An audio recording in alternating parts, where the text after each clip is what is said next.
Bom, nosso objetivo nesses vídeos é trabalhar o livro Manual Completo de Linux, mas o que a gente faz aqui, claro, é tentar lê-lo de uma forma a criar esquemas, a facilitar um pouco mais a leitura, para que a gente possa compreender um pouco mais essas questões do Linux, que hoje em dia elas são muito importantes para quem vai trabalhar como administrador, ou mesmo programador, ou alguém que queira aí conhecimentos na área de TI.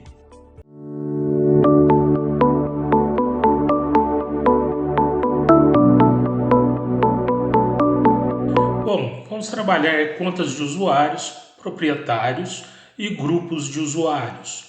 São hoje as contas, que vão gerar aí os arquivos e as permissões desses arquivos. Tem uma importância muito grande para a gente poder compreender, na realidade, como funciona o Linux.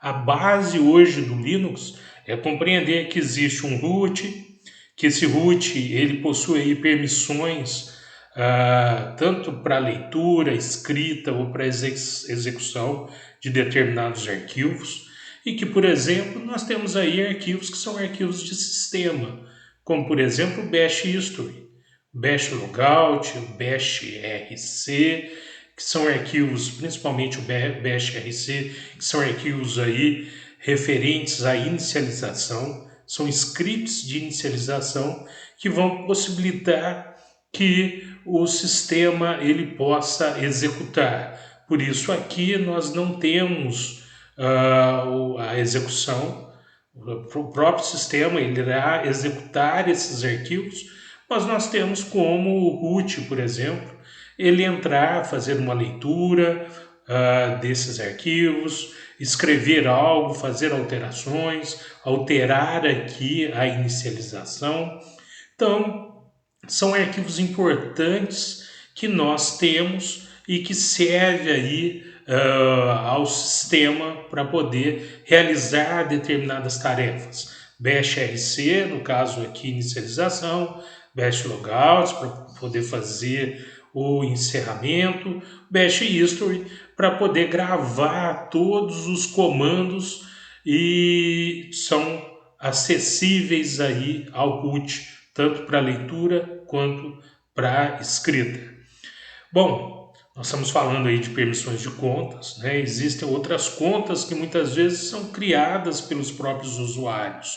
Por exemplo, um usuário pode criar uma conta dentro desse diretório chamado documentos, e dentro desse diretório o root ele tem acesso de leitura, de escrita e de execução, e ao mesmo tempo alguns usuários aqui, um grupo de usuários que podem ser proprietários ou não, podem ter leitura e execução, aqui também leitura e execução, são situações que vão surgir aí no dia a dia.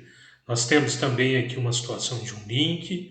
Então, e aqui outros diretórios, como diretórios aqui de imagens, de música. Da mesma forma que existe lá no Windows, nós vamos ter aqui diretórios e dentro desses diretórios, arquivos, documentos, pastas que vão sendo arquivadas aqui e vai sendo dado permissão de leitura, execução e de escrita nesses arquivos. Então, um exemplo, nós temos aqui nessa organização aqui de permissões, nós temos os primeiros, nós temos esse Dzinho, que vai indicar aqui que é um diretório, nós temos aqui essas três primeiras letras que vão definir as permissões do root. Então o root, nesse arquivo específico, se eu não me engano aqui documentos, ele vai poder ler, escrever e executar. O grupo do qual, um grupo, por exemplo, onde podem existir outros usuários, do qual o root ele pode estar dentro, ou fazer parte, ou então haver outros proprietários, porque aqui também podem ter permissões aqui gerais para pessoas dentro do grupo. para ler, executar e escrever. Read, ler, write, escrever, e X, executar, e aqui para os usuários comuns dentro do restante do sistema. Então, na outra situação, nós temos aqui o grupo de usuários, que da mesma forma que nós temos o root, nós também podemos ter um grupo de usuários que fazem aqui troca de arquivos.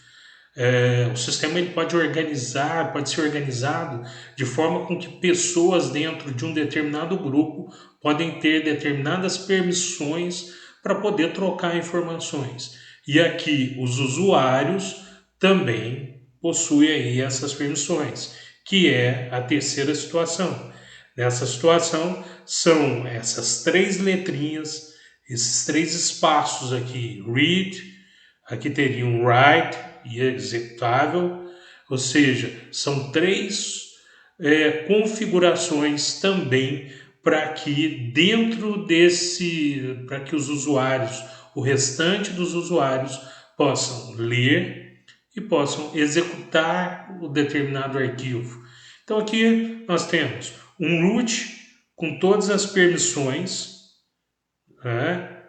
um diretório, que é o diretório aqui documentos, onde o root tem todas as permissões de leitura, de escrita e de execução. O grupo tem permissões de leitura, de execução, e os usuários têm permissão de leitura e de execução. Então, nós vemos aqui um outro arquivo, que na realidade aqui não é um arquivo, aqui é um link, e nesse link possui permissões gerais para todos os usuários, para que possam ler, escrever e executar, para que o grupo também possa ler, escrever e executar, para que todos os usuários do sistema possam ler, escrever e executar. Então, essas situações aqui são liberadas para tanto usuários, para tanto grupo ou proprietários, né, dentro do próprio grupo, ou então para os usuários comuns, tanto de leitura, de escrita ou de execução. O que acontece com o root é que ele possui aí acesso a todos os arquivos do sistema, a todos os processos do sistema, inclusive a todos os arquivos de usuários do sistema. Ele tem aí um poder geral para poder interferir em todos os arquivos, em todos os usuários. Ele pode escrever scripts, alterar a inicialização, pode alterar a forma de desligamento, criar aí backups, realizar backups, tudo através do root. E os arquivos e processos do sistema geralmente pertencem a um usuário fictício chamado root, também conhecido como superusuário, como acontece com qualquer conta. A propriedade root é protegida contra a interferência de outros usuários. Para fazer alterações administrativas, é preciso usar um dos métodos de acesso à conta root descritas neste capítulo. Essa parte é retirada do livro, que nós citamos aí no início, e os esquemas eles são utilizados para poder facilitar a compreensão.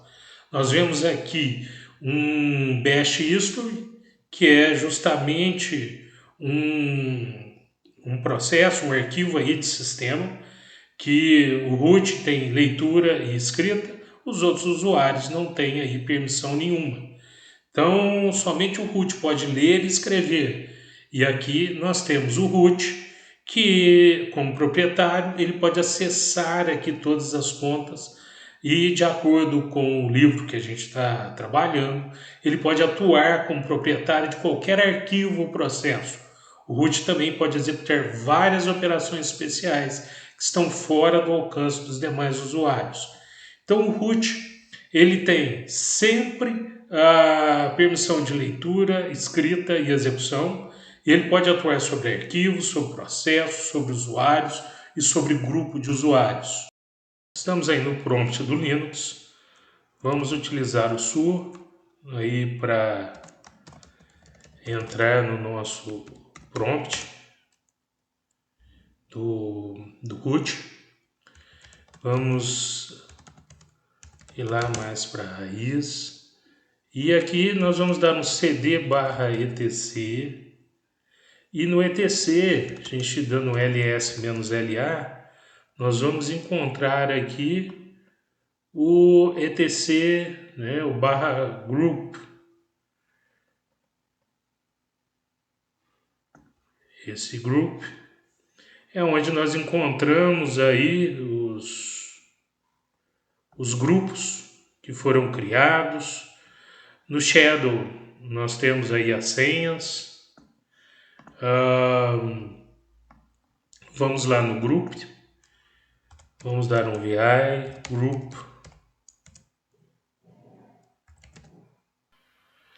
Então aqui nós temos alguns usuários e o usuário root, o daemon, sys, admin, tty, são os usuários do sistema, proxy, o dialog, voice, cd1, cada distribuição vai ter, às vezes até usuários específicos aí, áudio, são usuários que em determinados momentos, dependendo do que for feito dentro do sistema, eles vão gerar aí processos e vão ser enviados lá para a CPU, e aí sim vão gerar as funções que são necessárias aí a partir desses usuários. Da mesma forma que a gente cria usuários e eles geram processos dentro do sistema, o próprio sistema ele possui usuários também, né? A gente vê aqui Shadow, vídeo, são determinados usuários, users, que aqui está o usuário Edson, ngroup, systemd, crontab, eles funcionam como se fossem usuários do próprio sistema, gerando aí processos dentro do próprio sistema. Então, sempre quando nós temos, em determinadas situações, nós temos o root, que é um dos usuários, a gente viu na lista lá que é um dos primeiros, ele consegue acessar todos os grupos, todos os processos, todos os arquivos, e nós temos também usuários dentro do próprio sistema que no momento que eles são requisitados para fazer qualquer tipo de função, eles também vão gerar determinados tipos de processos. Para esses usuários, muitas vezes existem determinados arquivos, aonde vão existir scripts, aonde vão ser escritos scripts, vão ser alterados, às vezes até a função desses usuários, isso sempre pelo root, que muitas vezes é usuário dentro da máquina, controlado pelo próprio administrador, que vai fazer a alteração dentro dos scripts. Bom, por hoje é só, e na próxima aula a gente continua. Até mais.